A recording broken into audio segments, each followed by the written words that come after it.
ದೇಶದ ಐಕ್ಯತೆ ಮತ್ತು ಏಕತೆಯ ಸಂಕೇತರಾದ ಸರ್ದಾರ್ ವಲ್ಲಭಾಯಿ ಪಟೇಲ್ರವರ 150ನೇ ಜನ್ಮದಿನೋತ್ಸವ ಅಂಗವಾಗಿ ರಾಷ್ಟ್ರೀಯ ಏಕತಾ ದಿವಸವನ್ನು ಕಗ್ಗದಾಸಪುರದ ಶ್ರೀ ಚೈತನ್ಯ ಟೆಕ್ನೋ ಶಾಲಾ ಕಾಲೇಜಿನಲ್ಲಿ ಆಚರಿಸಲಾಯಿತು. ಈ ಕಾರ್ಯಕ್ರಮದಲ್ಲಿ ವಿದ್ಯಾರ್ಥಿಗಳಿಗೆ ರಾಷ್ಟ್ರದ ಏಕತೆ, ಶಾಂತಿ ಮತ್ತು ಸಂಚಾರ ಶಿಸ್ತಿನ ಬಗ್ಗೆ ಪ್ರತಿಜ್ಞೆ ಸ್ವೀಕರಿಸಿ ಸಾಮಾಜಿಕ ಜವಾಬ್ದಾರಿಯ ಅರಿವು ಮೂಡಿಸಿದರು. ಸಂಚಾರ ಸುರಕ್ಷತೆಯ ಕುರಿತು ವಿದ್ಯಾರ್ಥಿಗಳಿಗೆ ಜಾಗೃತಿ ಮೂಡಿಸುವ ಉದ್ದೇಶದಿಂದ ಜೀವನ್ ಭೀಮಾ ನಗರದ ಸಂಚಾರ ಪೊಲೀಸ್ ಠಾಣೆಯ ಸಿಬ್ಬಂದಿ ವರ್ಗದವರು ಮಾರ್ಗದರ್ಶನ ನೀಡಿದರು. ಈ ಕಾರ್ಯಕ್ರಮವನ್ನು ಎಎಸ್ಐ ಶಿವಮೂರ್ತಿ ವೈಸಿರವರು ನೇತೃತ್ವ ವಹಿಸಿ ವಿದ್ಯಾರ್ಥಿಗಳಿಗೆ ಸಂಚಾರ ನಿಯಮ ಪಾಲನೆಯನ್ನು ಮಹತ್ವ ತಿಳಿಸಿದರು.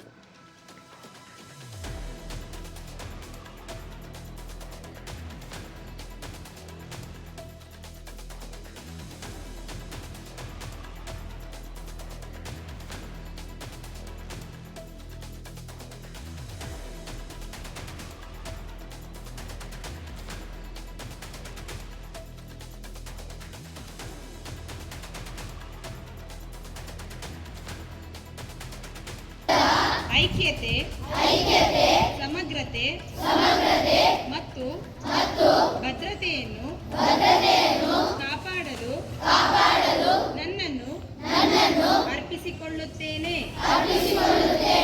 ಮತ್ತು ನನ್ನ ದೇಶ ಬಾಂಧವರಲ್ಲಿ ಈ ಸಂದೇಶವನ್ನು ಸಾರಲು ಶ್ರಮಿಸುತ್ತೇನೆ ಎಂದು ನಾನು ಶ್ರದ್ಧಾಪೂರ್ವಕವಾಗಿ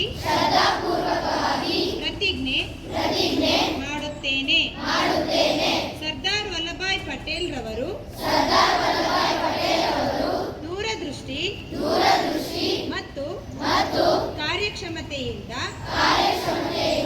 ಸಾಧಿಸಿದ ರಾಷ್ಟ್ರೀಯ ಏಕೀಕರಣದ ಸ್ಫೂರ್ತಿಯನ್ನು ಕಾಪಾಡುತ್ತೇನೆ ಎಂದು ಪ್ರಮಾಣ ಮಾಡುತ್ತೇನೆ.